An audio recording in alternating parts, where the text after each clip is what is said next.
Okay. Good afternoon to all of you. Welcome back in thermodynamics classes. अभी तक जो हमने पढ़ा है थर्मोडायनेमिक्स में, लास्ट लेक्चर में जो देखा था वो पढ़ा था कि what are the limitation of first law of thermodynamics, what is the need of the second law of thermodynamics, second law of thermodynamics क्यों आया, क्या जरूरत पड़ गई, जबकि हमने first law of thermodynamics already पढ़ लिया था, फिर भी हमें सेकंड लॉ को देखना पड़ा, सेकंड लॉ की जरूरत पड़ी, वो सारी लिमिटेशन हमने देखा है। फिर हमने वहां पे ये भी देखा था, शुरुआत किया था कि what is the second law of thermodynamics, और उसी सेकंड लॉ ऑफ थर्मोडायनेमिक्स में हम लोगों ने ये भी देखा था कि सेकंड लॉ ऑफ थर्मोडायनेमिक्स के एक और नाम है जिसको हम डायरेक्शनल लॉ कहते हैं, यानी second law of thermodynamics also known as directional law, also known as directional law. फिर हमने देखा था कि इस डायरेक्शनल लॉ के बेसिकली दो स्टेटमेंट्स हैं, बेसिकली दो स्टेटमेंट्स हैं। एक स्टेटमेंट को हमने कहा था it is a Kelvin Planck statement, एक स्टेटमेंट को हमने कहा था it is a Kelvin Planck statement, and उस केल्विन प्लांक स्टेटमेंट में हमने देखा था, पढ़ा था, समझा था कि केल्विन प्लांक स्टेटमेंट क्या कहता है। केल्विन प्लांक स्टेटमेंट कहता है, मैंने आपको बताया था कि it is impossible to develop a device, it is impossible to develop a device which produce work continuously with single reservoir, एक सिंगल रिजर्वायर के साथ जो कंटिन्यूअसली वर्क प्रोड्यूस कर सके, ऐसा साइकिल बनाना या ऐसा इंजन बनाना पॉसिबल नहीं है, ऐसा इंजन बनाना पॉसिबल नहीं है। यही तो हमने कहा था, और इसी को हमने कहा था कि यह कहता है कि हम एक ऐसा इंजन बना दें जो कंटिन्यूअसली एक जगह से हीट को ले, एक जगह हीट सप्लाई ले और वो पूरी की पूरी हीट को वर्क में कन्वर्ट कर दे। ऐसा इंजन बनाना पॉसिबल नहीं है, और इसी को हमने कहा था, हमने समझा था कि it is also known as PMM second type, perpetual motion machine of second kind. ऐसी मशीन बनाना पॉसिबल नहीं है। क्यों नहीं है भाई? एक सिंपल वर्ड आप जानते हैं, इफिशियंसी। इफिशियंसी का मतलब हुआ, इफिशियंसी का मतलब हुआ output divided by input, output divided by input. Output आपका है W, इनपुट आपका है हीट सप्लाइड, और वो कह रहा है कि जितनी हीट यहां से आप दे रहे हो वो पूरा का पूरा वर्क में कन्वर्ट हो रहा है। ऐसी मशीन को बनाना चाहते हैं, यानी W is equal to Q की बात कर रहा है, यानी ये दोनों आपस में बराबर हो गए तो इक्वल टू 1, इक्वल टू 1 का मतलब इफिशियंसी हो गई 100%। तो क्या ऐसी मशीन जिसकी इफिशियंसी 100% हो, यानी पूरी की पूरी हीट वर्क में कन्वर्ट हो जाए, और हमने जस्ट इसके पहले लिमिटेशन में पढ़ रखा है कि low grade it is impossible complete conversion of low grade energy into high grade energy, it is impossible to complete conversion of low grade energy into high grade energy. अगर यह possible हो जाता तो इंजन की efficiency 100% हो सकती थी। जिसकी इफिशियंसी 100% की बात करता है वो PMM2 है, और मैंने कहा था कि यही PMM2 second law of thermodynamics का वायलेशन करता है। किसका वायलेशन करता है? सेकंड लॉ ऑफ थर्मोडायनेमिक्स, यानी केल्विन प्लांक स्टेटमेंट का वायलेशन करता है। इसलिए यह मशीन बनाना पॉसिबल नहीं है। तो यहीं से कॉन्सेप्ट निकल के आया था। किसका कॉन्सेप्ट निकल के आया था? हीट इंजन का कॉन्सेप्ट निकल के आया था। यह बात भी हमने डिटेल से कर लिया था कि ये सोर्स है, ये सिंक है, यहां से हीट रिजेक्ट हुई, यहां से हीट सप्लाइड हुई, यहां W आया और हमने कहा efficiency is equal to output divided by input, output divided by input, output का मतलब W, इनपुट का मतलब heat supplied and energy equivalence लगाइए, इतनी हीट सप्लाई किया, इसमें से कुछ वर्क के फॉर्म में गई W, कुछ बाहर निकल गई QR, यानी जो QS की वैल्यू है वो W प्लस QR और यहीं से W is equal to QS minus QR आया, तो W is equal to QS minus QR divided by QS that is equal to 1 minus QR divided by QS। This is the efficiency of a heat engine, this is the efficiency of a heat engine. ये possible नहीं है, फिर ये उसका possible है, वहीं से ये कॉन्सेप्ट निकल के आया था। इसकी बात हम लोगों ने डिटेल से कर लिया, इसकी बात हम लोगों ने डिटेल से कर लिया, ठीक है। तो ये बात केल्विन प्लैंक की स्टेटमेंट हो गया। अब ये भी मैंने कहा था, यहां मैंने रिवर्सिबल और इरिवर्सिबल की कोई बात नहीं किया, इसलिए ये फार्मूला इफिशियंसी का 1 minus QR divided by QS is applicable for both reversible and irreversible, is applicable for both reversible and irreversible cycle. Reversible के लिए भी एंड इरिवर्सिबल के लिए भी, दोनों के साइकिल के लिए यह फार्मूला वैलिड होगा। जैसे केल्विन प्लैंक स्टेटमेंट था, वैसे ही नेक्स्ट जो स्टेटमेंट है सेकंड लॉ ऑफ थर्मोडायनेमिक्स का सेकंड स्टेटमेंट, वो है क्लासियस स्टेटमेंट। सेकंड क्या है? क्लासियस, यानी सेकंड लॉ ऑफ थर्मोडायनेमिक्स का second statement, that is the Clausius statement, that is the Clausius statement. अब क्लासियस स्टेटमेंट कहता क्या है? क्लासियस स्टेटमेंट क्या कहता है? उससे पहले आप एक बात सुनिए। आपने एक वर्ड सुना है, क्या सुना है? स्पॉन्टेनियस, सुना है ना? स्पॉन्टेनियस, स्पॉन्टेनियस, स्पॉन्टेनियस का मतलब समझते हैं?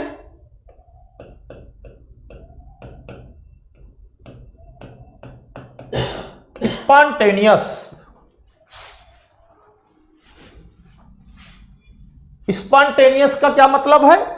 स्पॉन्टेनियस का मतलब नेचुरल प्रोसेस। स्पॉन्टेनियस का मतलब क्या होता है? नेचुरल प्रोसेस, नेचुरल प्रोसेस, ठीक है। नेचुरल प्रोसेस, नेचुरल, जितने भी नेचुरल प्रोसेस हैं, and natural process one direction only from higher to lower, only from higher to lower, ठीक है, हायर टू लोअर। जैसे जैसे स्पॉन्टेनियस का मतलब यही होता है। स्पॉन्टेनियस का मतलब हुआ natural process, natural process and one direction only from higher to lower. ये नेचुरल प्रोसेस होते हैं, एक डायरेक्शन में होते हैं, हायर से लोअर की तरफ होते हैं, हायर से लोअर की तरफ होते हैं।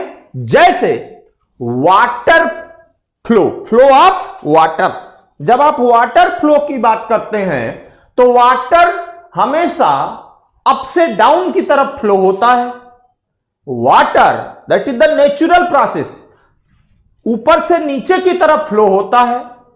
हीट का ट्रांसफर हमेशा ऊपर से नीचे की तरफ फ्लो होती है, यानी हाई टेम्परेचर से लो टेम्परेचर की तरफ ही फ्लो करता है, हाई टेम्परेचर से लो टेम्परेचर की तरफ ही फ्लो करता है।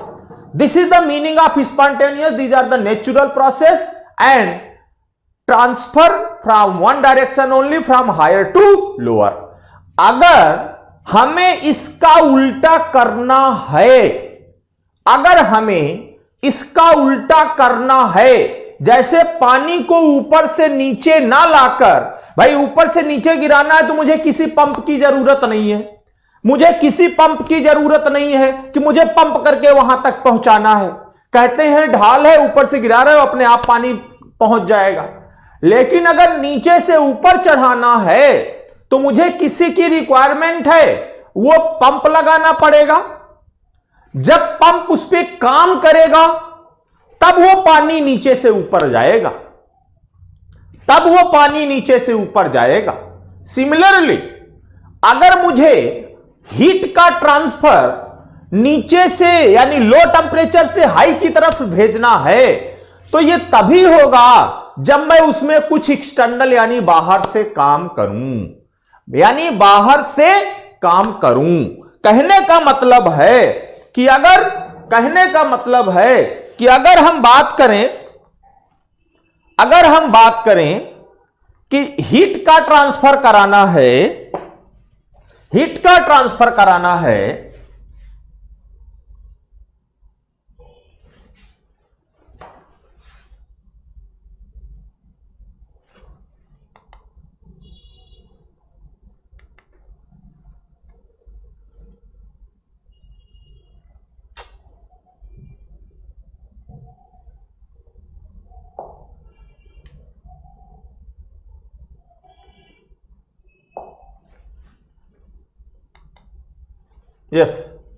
अगर मुझे यहां पे देखिए,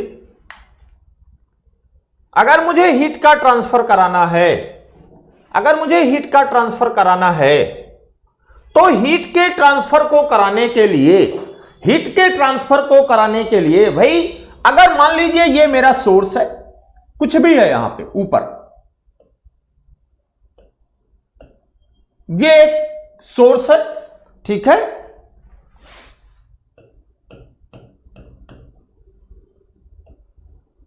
यहां पर कुछ हमारे पास इंस्ट्रूमेंट है, इस इंस्ट्रूमेंट में और ये सिंक है, this is nothing but sink,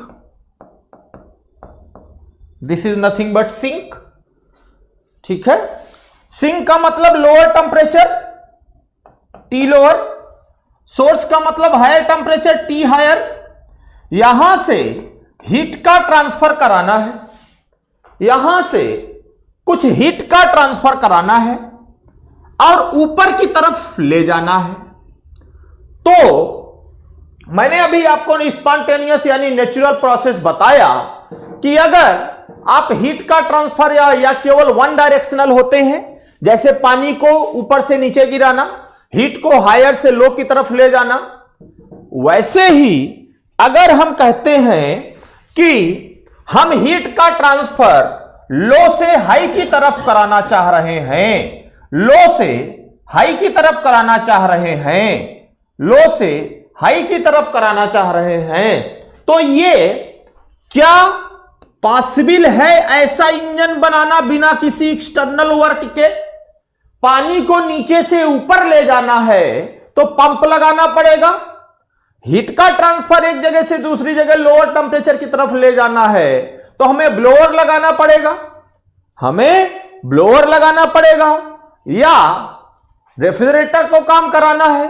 कहने का मतलब है क्लासियस साहब ने कहा, स्पॉन्टेनियस वाले प्रोसेस से अब आइए, क्लासियस साहब ने कहा it is impossible to develop a device operating on a cycle which transfer the heat from lower temperature to higher temperature without any external aid or without any external work। समझ रहे हैं? कहने का मतलब है क्लासियस साहब ने कहा कि आप ऐसा डिवाइस नहीं बना सकते हैं, जो एक साइकिल में चल रहा हो और वो लो टेम्परेचर से हाई टेम्परेचर की तरफ हीट का ट्रांसफर कर सके बिना किसी बाहर से काम किए हुए। मतलब यह नेचुरल या स्पॉन्टेनियस प्रोसेस तो है नहीं जो अपने आप होगा। अगर इसे कराना है तो आपको कुछ काम करना पड़ेगा, आपको उसको कुछ देना पड़ेगा। That is the Clausius statement, यानी this is the Clausius statement. Clausius साहब कहते हैं कि ऐसा मशीन, ऐसा डिवाइस बनाना पॉसिबल नहीं है। ऐसा डिवाइस, ये जो आपका डिवाइस है, this device is impossible. This device is impossible. कहने का मतलब है it is impossible to develop a device, it is impossible to develop a device which operate in a cycle, which operate or operating in a cycle, which transfer heat from lower temperature to higher temperature without any external work, बिना बाहर का कोई काम किए यह बनाना possible नहीं है, यह बनाना पॉसिबल नहीं है। यानी आप ऐसा कोई डिवाइस बना ही नहीं सकते हैं जिसमें बिना बाहर से काम किए हीट का ट्रांसफर लो टेम्परेचर से हाई टेम्परेचर की तरफ आप कर सकें। यानी लो टेम्परेचर से हाई टेम्परेचर की तरफ आप कर सकें, ऐसा इंजन आप बना ही नहीं सकते हैं बिना बाहर से काम किए। ऐसा डिवाइस आप बना ही नहीं सकते हैं, यह बोला था क्लासियस साहब ने। तो क्लासियस साहब ने क्या कहा? क्लासियस साहब ने कहा heat can not flow from low temperature to high temperature without the help of external work. ये स्टेटमेंट, ये वर्डिंग है, या वर्डिंग आप सीधे बोलिए, वर्डिंग आप सीधे बोलिए, it is impossible to develop, it is impossible to develop a device operating on a cycle, operating on a cycle which transfer heat from lower temperature to higher temperature without any external work, without any external work। अब देखिए दोनों statement याद करने के लिए पहली line दोनों में सेम रखो, आप स्टेटमेंट आसानी से याद होगा। कैसे पहली लाइन सेम रखो? It is impossible, it is impossible to develop a device operating on a cycle, operating on a cycle। यहां तक दोनों की लाइन सेम है। इसके बाद केल्विन में क्या कहना है? Produce continuously work, produce continuously work by exchanging heat, by exchanging heat with a single reservoir। This is the Kelvin Planck statement। Clausius statement, फिर से वही शुरू की line, it is impossible to develop a device which operating on a cycle, which operating on a cycle, which operating on a cycle which transfer heat, उसमें क्या था? which produce work, यहां पे क्या है? which transfer heat from low temperature to high temperature without any external work, without any external work। This is the Clausius statement, this is the Clausius statement and this is the figure for Clausius statement।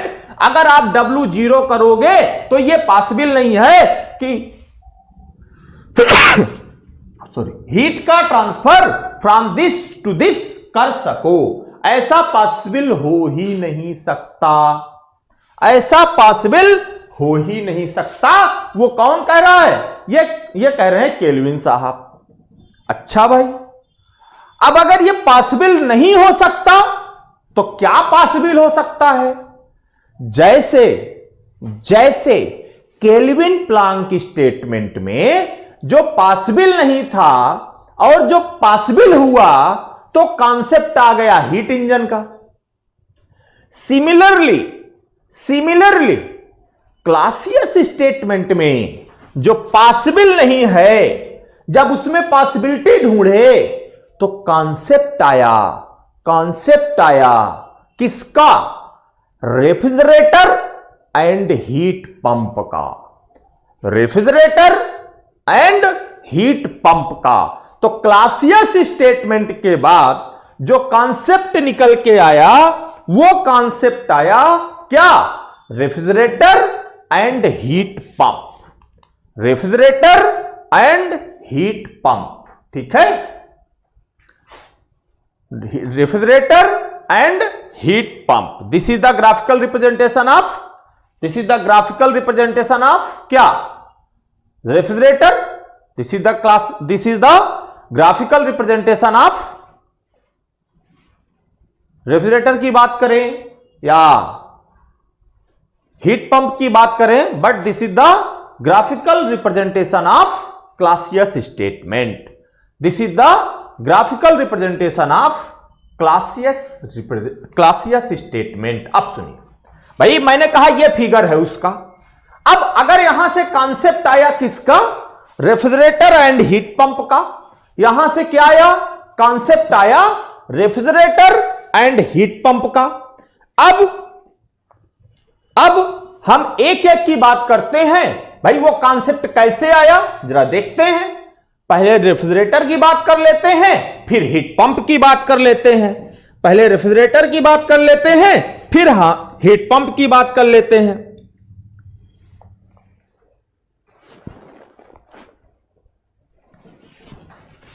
अब एक की बात करिए। First concept आया, हम बात कर रहे हैं रेफ्रिजरेटर की। मैं यहीं से लिख दे रहा हूं, देखिए जरा ध्यान से।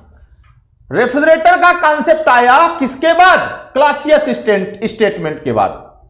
रेफ्रिजरेटर का कॉन्सेप्ट आया क्लासियस स्टेटमेंट के बाद। This is the refrigerator. अब रेफ्रिजरेटर है क्या? रेफ्रिजरेटर है क्या भाई? अगर आप जानते हो रेफ्रिजरेटर आपने देखा है, तो रेफ्रिजरेटर का काम सिर्फ यह है कि वो अपने अंदर का टेंपरेचर बाहर से कम बनाए रखे।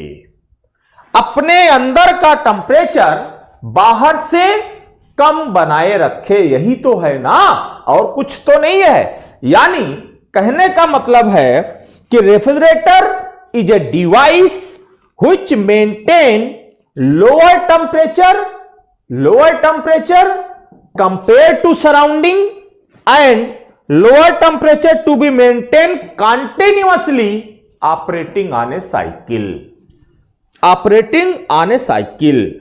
ठीक है, कहने का मतलब है रेफ्रिजरेटर क्या है? Refrigerator is a device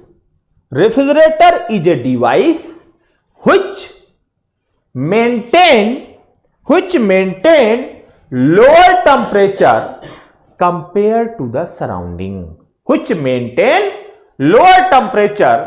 compared to the surrounding. ये देखिए, it can be refrigeration effect always create a low temperature region. यानी रेफ्रिजरेटर की definition, it is a device which maintain lower temperature compared to the surrounding.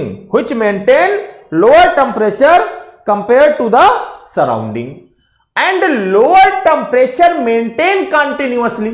अब बताइए, अगर lower temperature हमेशा बना के रखना है, ऐसा नहीं कि कभी अंदर का ज्यादा कर देना है। अब जब कंटिन्यूअसली आ गया, इसका मतलब ये जो इंस्ट्रूमेंट है ये किस पे काम करेगा? साइकिल पे काम करेगा। अदरवाइज कंटिन्यूअसली लोअर टेम्परेचर आप बना नहीं सकते हैं। इसका मतलब ये हुआ कि refrigerator is a device refrigerator is a device which lower temperature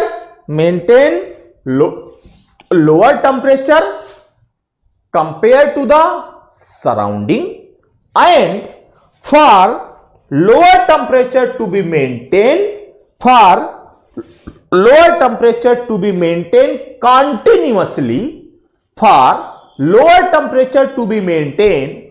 continuously, it operate on a cycle. ये एक साइकिल पे काम करेगा। कहने का मतलब है कि हमारे पास क्या है, हमारे पास यहां पे है सराउंडिंग। सुनिएगा ध्यान से, सराउंडिंग, यहां पे है हमारे पास एक साइकिल,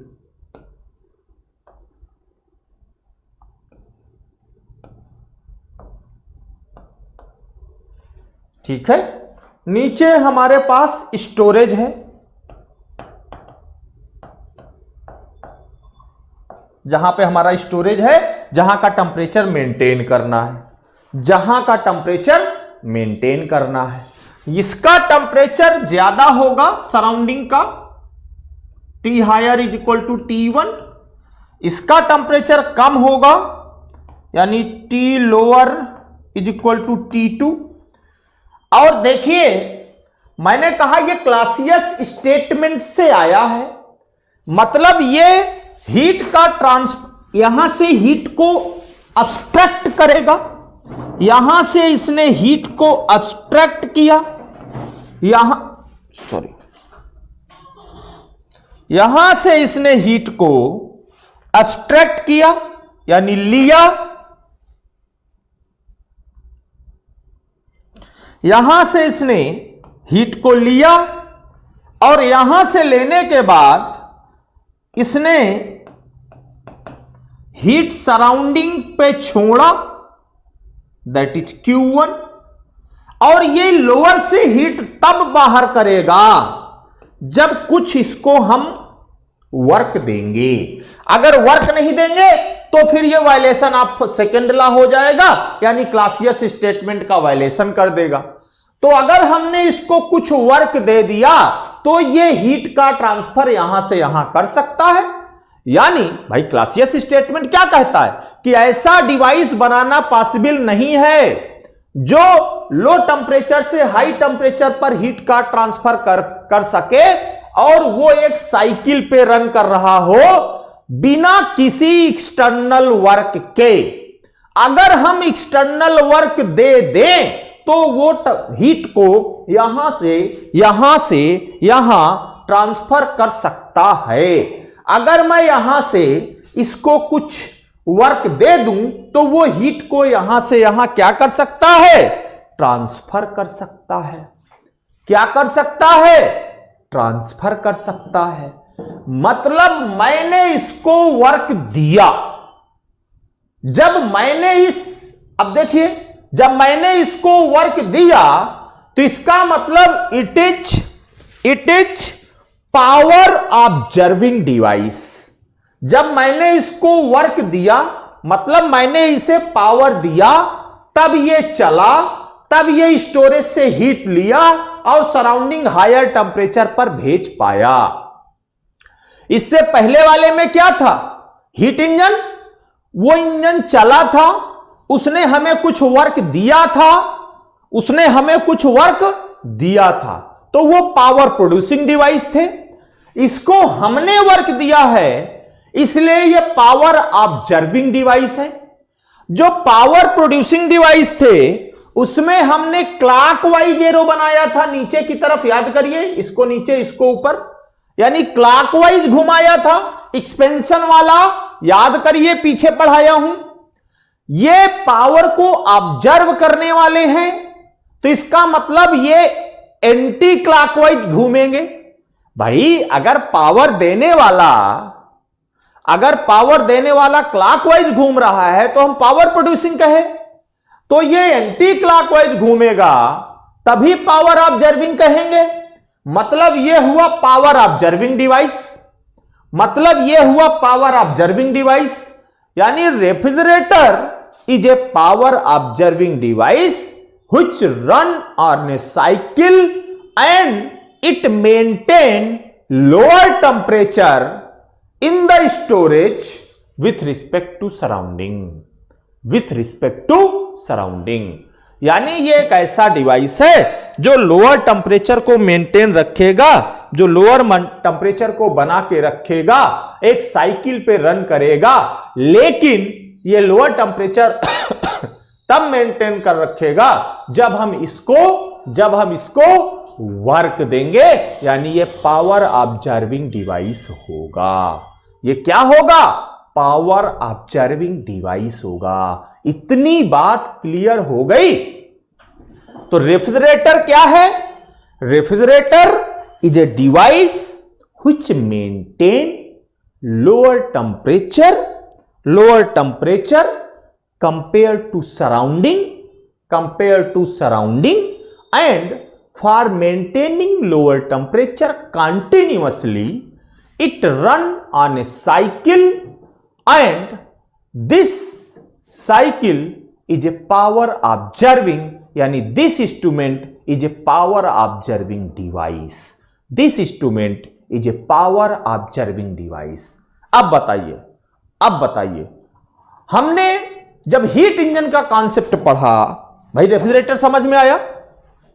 रेफ्रिजरेटर समझ में आया?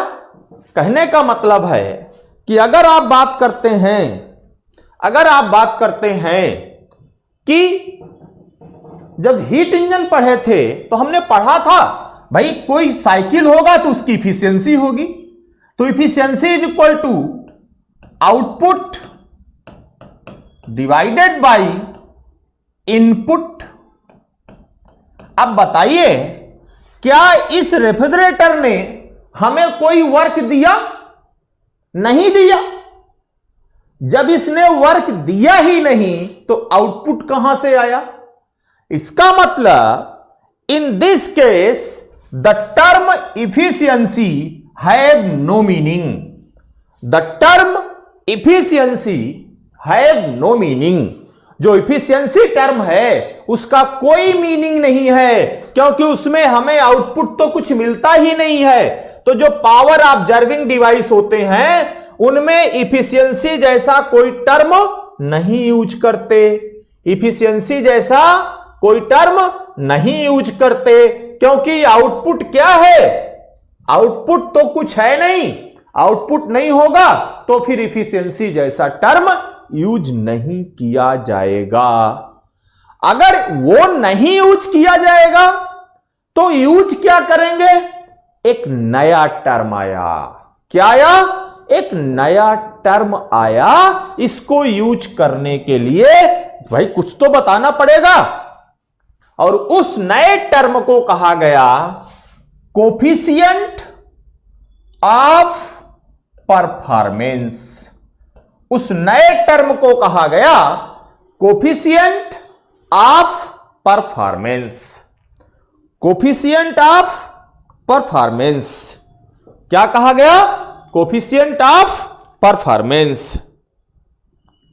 ठीक है, ये देखिए यहां पे दिखाया गया, दिस इज सीओपी। सीओपी लिखी है ना, this COP is nothing but coefficient of performance. Coefficient of performance, क्योंकि यहां इफिशियंसी लिख नहीं सकते तो कोफिशिएंट ऑफ परफॉर्मेंस लिखेंगे।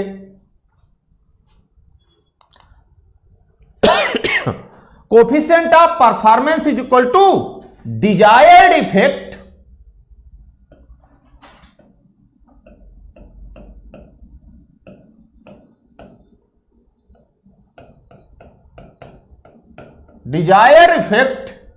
divided by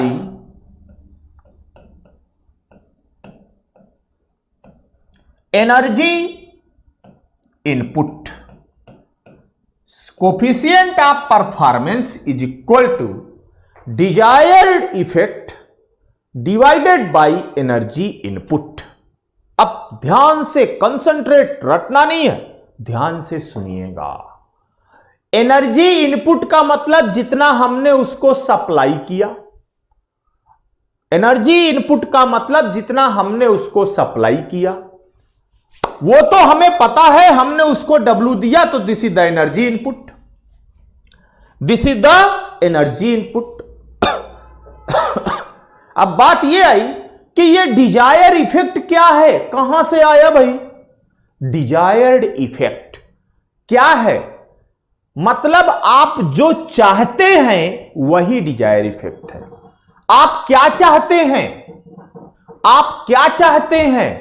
आप चाहते हैं कि रेफ्रिजरेटर के थ्रू हम स्टोरेज का टेंपरेचर लोअर बनाए रखें।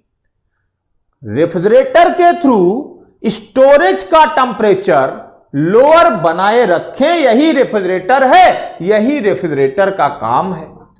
अब अगर स्टोरेज का टेंपरेचर लोअर बनाए रखना है तो उसके अंदर की हीट को बाहर निकालना ही हमारा एम है। हमारा एम क्या है?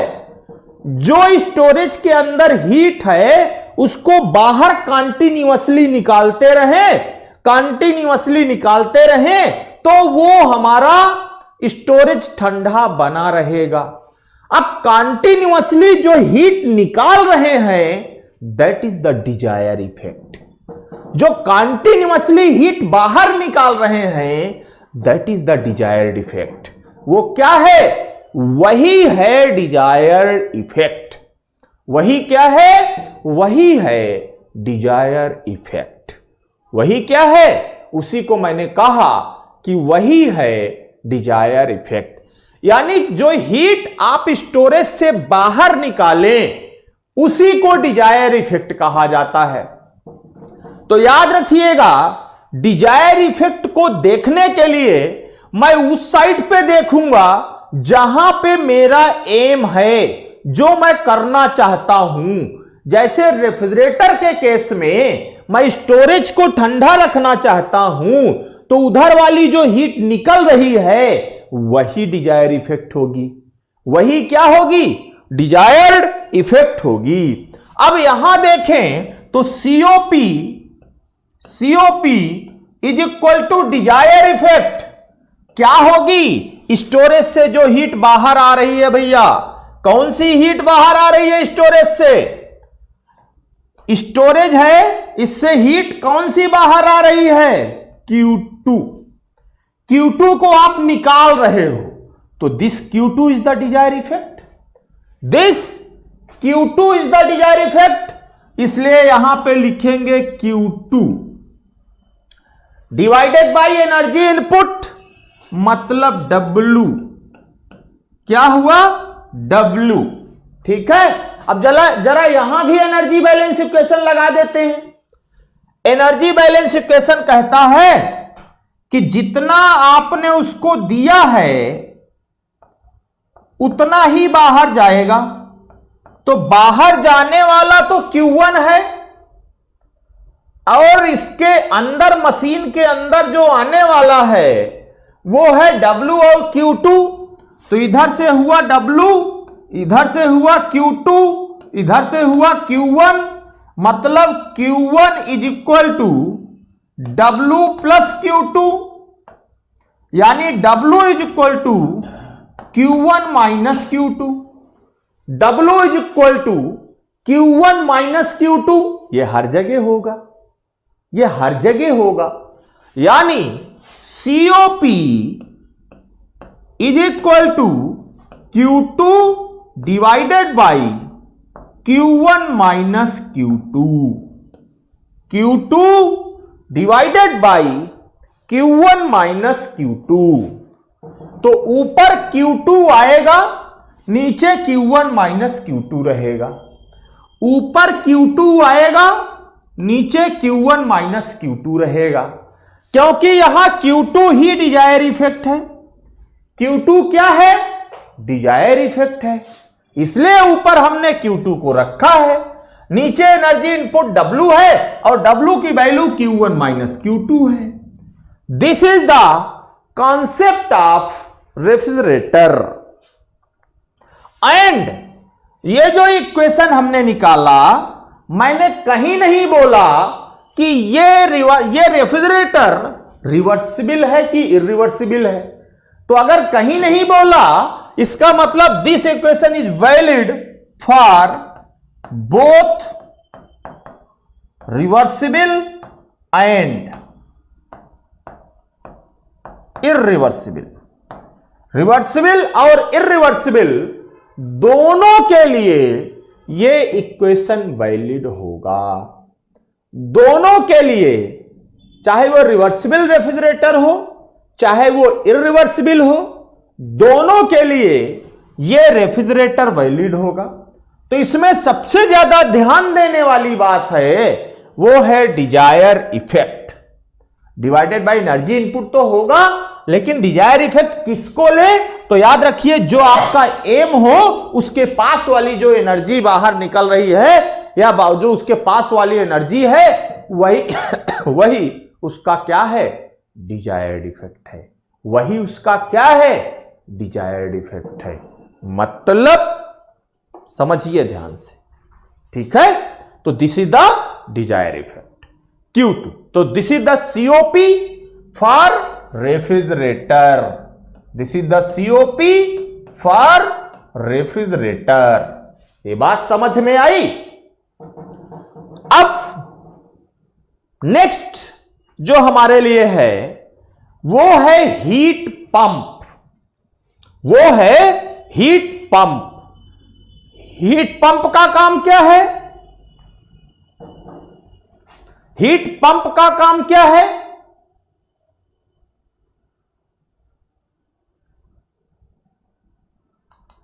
हीट पंप का काम क्या है? यह तो बता चुका हूं, इससे आगे बढ़ते हैं। हीट पंप का जो काम है वो हीट पंप, अब देखिए भैया, हीट पंप की डिफिनीशन आपने सुना है कि हीट पंप का काम है कि कमरे के अंदर के टेंपरेचर को सराउंडिंग वाले से ज्यादा बना के रखना।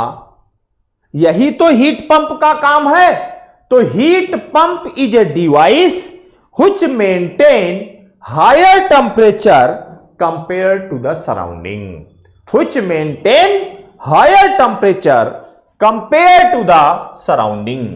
तो अब बात करने जा रहे हैं हीट पंप की।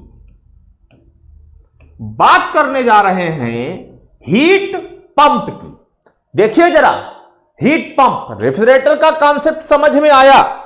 रेफ्रिजरेटर में किसी को कोई प्रॉब्लम नहीं होनी चाहिए। जैसे रेफ्रिजरेटर का काम था लोअर टेंपरेचर मेंटेन रखना विथ रिस्पेक्ट टू सराउंडिंग, वैसे हीट पंप का काम है हायर टेंपरेचर मेंटेन रखना विथ रिस्पेक्ट टू सराउंडिंग। अब सुनिए, अब सुनिए, कहने का मतलब है डिवाइस मेरा ये लगा है, अब ये भी हायर टेंपरेचर को मेंटेन रखना है, हायर टेंपरेचर को मेंटेन रखना है, लेकिन इसको हीट बाहर से लेके ही अंदर आना है। तो बाहर का टेंपरेचर कम होगा, अंदर का टेंपरेचर ज्यादा होगा।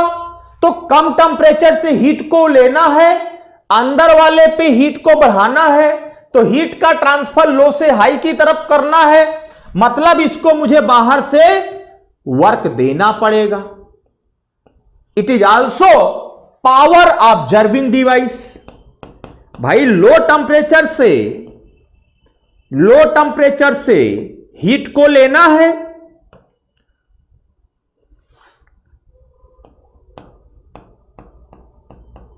अब सराउंडिंग नीचे हो जाएगा। लो टेंपरेचर से हीट को लेना है, this is nothing but surrounding, this is nothing but surrounding and temperature T2 जैसे वहां पे था, Q2 रखो यहां पे भी है, एंड यहां से हीट को लेना है और यहां मेरा रूम है। इस रूम का टेंपरेचर मुझे हायर बनाए रखना है। इस रूम का टेंपरेचर मुझे हायर बनाए रखना है, यानी this is the Q1, this is the Q1। लो से हाई की तरफ हीट का ट्रांसफर कर रहा है। जब लो से हाई की तरफ हीट का ट्रांसफर कर रहा है, इसका मतलब ये लो टेम्परेचर से हाई की तरफ हीट का ट्रांसफर तभी करेगा जब हम जब हम इसको कुछ एक्सटर्नल वर्क देंगे, जब हम इसको कुछ एक्सटर्नल वर्क देंगे, यानी ये लो से हीट, लो से यानी सराउंडिंग का टेम्परेचर लो है, सराउंडिंग का टेम्परेचर लो है, रूम का टेम्परेचर हाई है, फिर भी हीट का ट्रांसफर सराउंडिंग से रूम की तरफ करना है तो मुझे बाहर से वर्क देना पड़ेगा। अगर बाहर से वर्क नहीं दूंगा तो ये क्या कहलाएगा? Violation of the Clausius statement कहला देगा। इसलिए मुझे बाहर से हीट सप्लाई करनी पड़ेगी। अगर मैं इसको बाहर से हीट सप्लाई कर दूं और ये सराउंडिंग से बाहर से वर्क सप्लाई करूं, एनर्जी सप्लाई करूं और ये सराउंडिंग से हीट ले और रूम का टेम्परेचर ज्यादा बना दे, जैसे ब्लोअर करता है, जैसे गाड़ी का ब्लोअर करता है, कमरे का ब्लोअर करता है, उसका काम यही है कमरे का टेम्परेचर बनाए रखना है ऊपर, बट सराउंडिंग का टेम्परेचर कम है, फिर भी वहां से हीट को लेता है, कमरे को देता है और कमरे का टेम्परेचर ज्यादा कर देता है, बढ़ा देता है, बढ़ा देता है। इसका मतलब क्या हुआ? इसका मतलब इसको हमें पावर देना पड़ेगा। इसका मतलब heat pump is also power observing device. Heat pump is also power observing device. जब ये पावर ऑब्जर्व करेगा, एक साइकिल पे चलेगा और रूम का टेम्परेचर ज्यादा बनाए रखेगा तो इसको हीट पंप कहेंगे। इसको क्या बोलेंगे? Heat pump. डिफरेंस समझिए refrigerator and heat pump. Heat pump का काम है कमरे के टेम्परेचर को ज्यादा बना के रखना। अब हमारा फोकस कहां पे है? रूम के टेम्परेचर पे है। कहां पे है? रूम के टेम्परेचर पे है। अगर हमारा फोकस रूम के टेम्परेचर पे है तो अब डिजायर इफेक्ट, मैंने कहा जहां फोकस हो वो उसी के पास वाली जो हीट का ट्रांसफर हो वही आपका डिजायर इफेक्ट है। अब हीट पंप के केस में आपका डिजायर इफेक्ट कौन सा होगा? अरे भैया ये रूम है तो निश्चित तौर पर ये वाला होगा। अगर ये रूम है तो निश्चित तौर पर ये हमारा डिजायर इफेक्ट होगा। रेफ्रिजरेटर के केस में नीचे था तो ये था, यहां पर डिजायर इफेक्ट Q1 है। यहां पर डिजायर इफेक्ट क्या है? Q1 है। और आप सबको पता है, आप सबको पता है कि डिजायर इफेक्ट क्या है?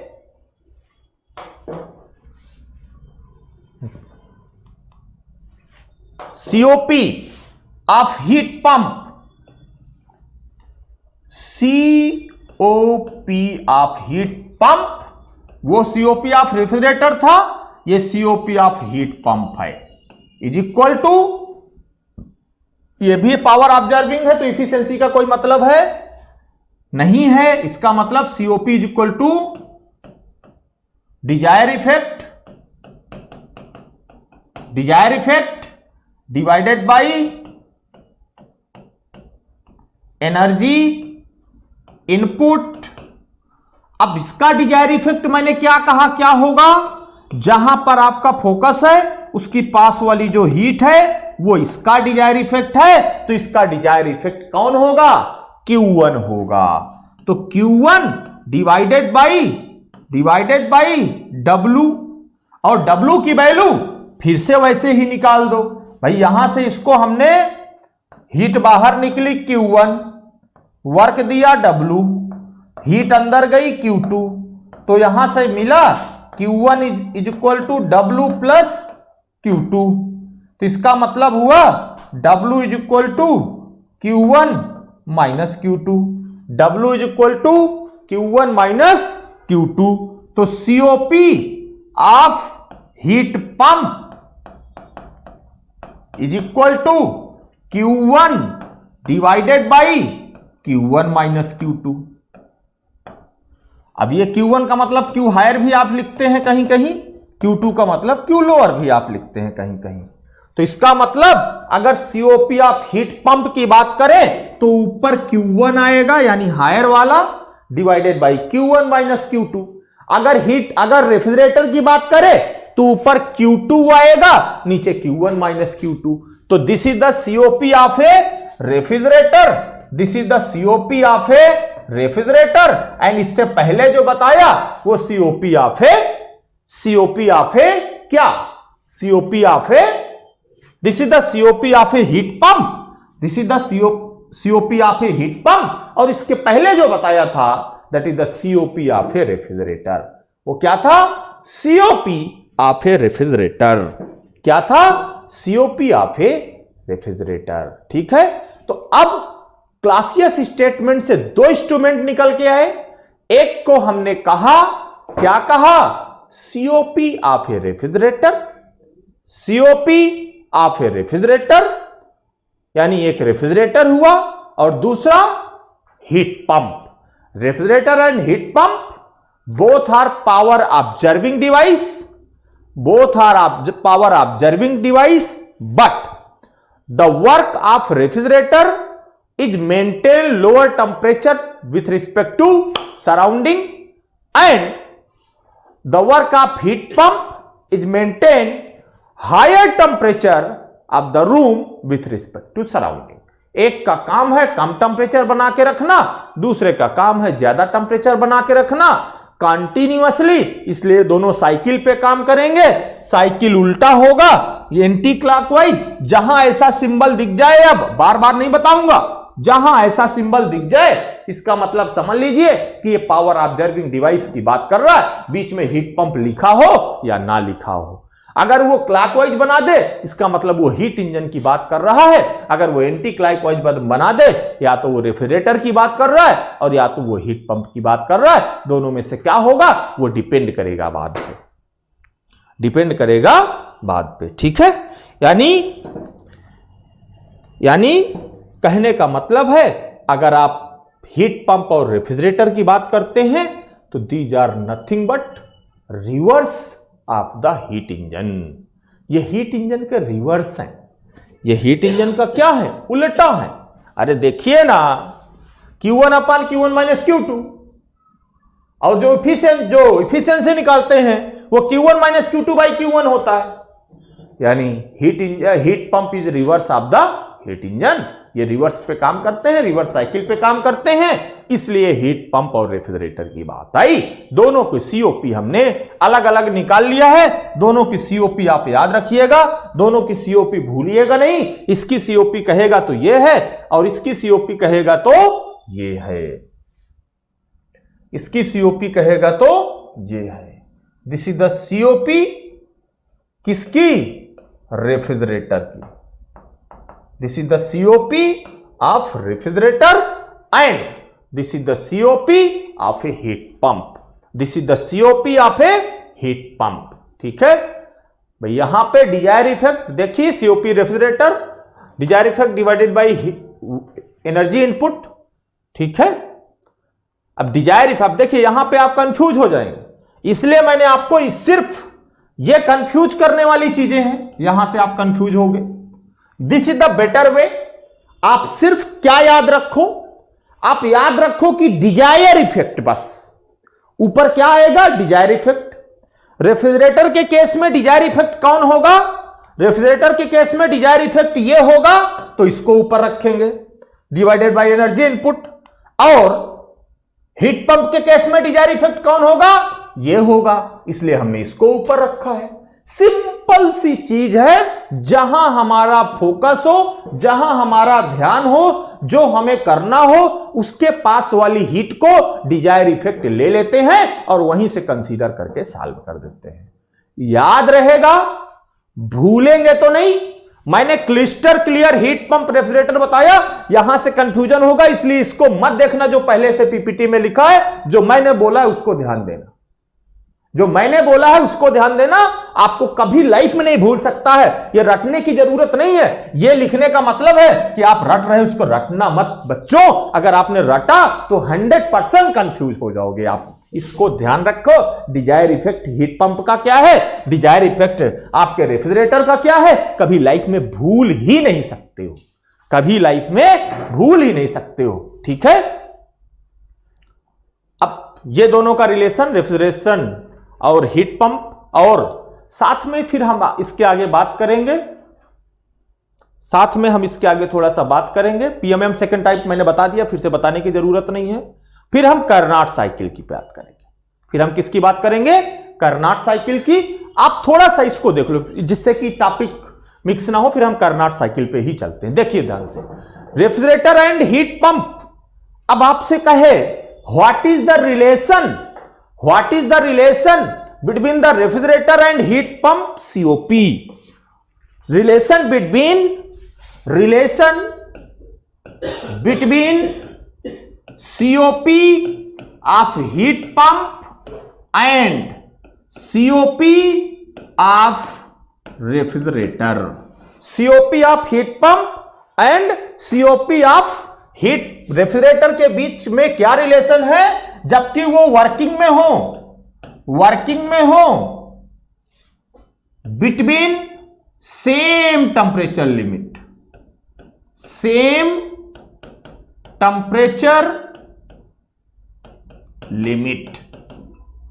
दोनों की टेम्परेचर लिमिट अगर सेम हो, दोनों की टेम्परेचर लिमिट अगर सेम हो तो उन दोनों की सीओपी में क्या रिलेशन होगा, दोनों की सीओपी में क्या रिलेशन होगा, हमें यह निकालना है।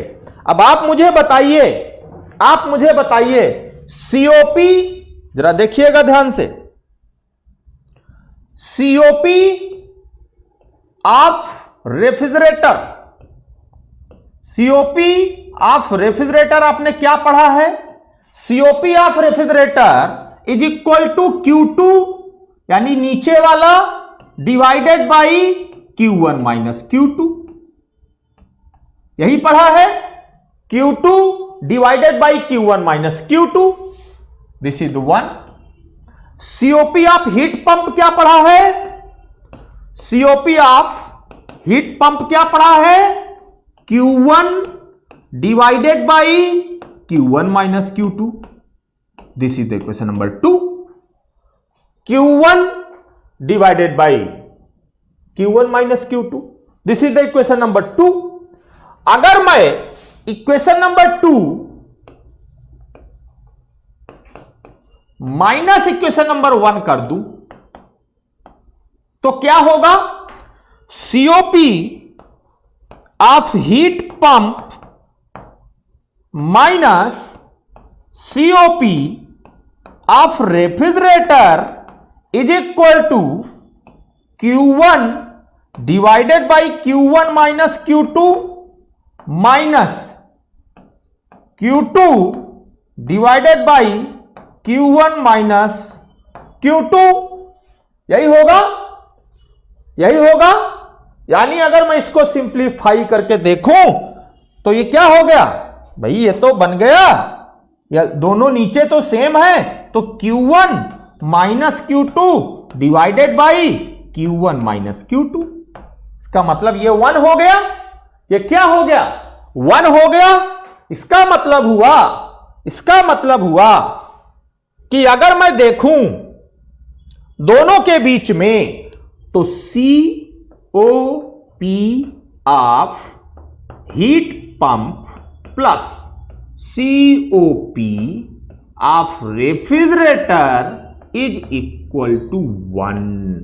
बीच में माइनस है, सॉरी, बीच में क्या है, माइनस है, तो बीच में माइनस लगाएंगे, प्लस नहीं, बीच में माइनस, तो यहां पे लगा देंगे माइनस, तो COP of the heat pump minus COP of the refrigerator is equal to 1। अब अगर COP of the heat pump minus COP of the refrigerator is equal to 1, it means COP of heat pump is equal to 1 plus, भाई 1 है, इसको इधर कर दो,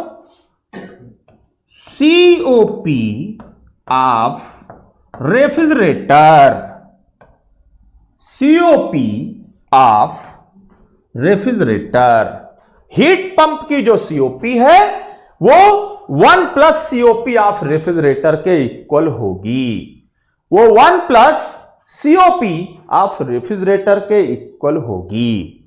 कहने का मतलब समझते हैं कि इन दोनों के बीच में अगर कभी रिलेशन पूछे तो यही रिलेशन यूज करेंगे आप, this is the COP of the heat pump is equal to 1 plus COP of the refrigerator, equal to 1 plus COP of the refrigerator. Clear हुआ? क्लिस्टर क्लियर? ओके। उधर क्या लिखा है मत जाना, जो मैंने बताया उसको ज्यादा ध्यान देना, आपको ज्यादा क्लिस्टर क्लियर होगा। ठीक है। रेफ्रिजरेशन एंड हीट पंप ये ऑलरेडी बता चुका हूं, statement significantly reverse heat engine. ठीक है, ये आपको फिगर बता चुका हूं ऑलरेडी मैं, heat engine and refrigerator and heat pump. ठीक है, ये इफिशिएंसी है, ये इफिशिएंसी है, ऑलरेडी मैं ये सारे फार्मूले आपको करा चुका हूं, बता चुका हूं, बार बार उस चीज पे आने की कोई जरूरत नहीं है। पीएमएम सेकेंड टाइप भी ऑलरेडी मैंने आपको बता दिया है। दिस इज द सबसे पहले केल्विन प्लांक स्टेटमेंट बताया, वहीं पे पीएमएम सेकेंड टाइप बताया, it is the violation of second law of thermodynamics. Okay, अब नेक्स्ट क्लास में हम लोग बात करेंगे कार्नोट साइकिल की। नेक्स्ट क्लास जब भी शुरू करेंगे हम लोग बात करेंगे कार्नोट साइकिल। पूरी थर्मोडायनामिक्स में केवल एक यही साइकिल है जो हम पढ़ेंगे, उसका नाम है कार्नोट साइकिल। बाकी कोई साइकिल हम बेसिक थर्मो में पढ़ेंगे ही नहीं, केवल एक यही साइकिल है जिसको हमें पढ़ना है, जिसका नाम है कार्नोट साइकिल। तो नेक्स्ट क्लास पे हम डिटेल से देखेंगे कार्नोट साइकिल और what is the reason why we study the Carnot cycle. All these things are in next lecture. ठीक है, तो यहां तक बातें समझ में आपको आ गई होंगी, इसकी बात हम नेक्स्ट लेक्चर पे करेंगे। ठीक है, आज की क्लास को यहीं रोकते हैं। ठीक है, ओके, थैंक यू।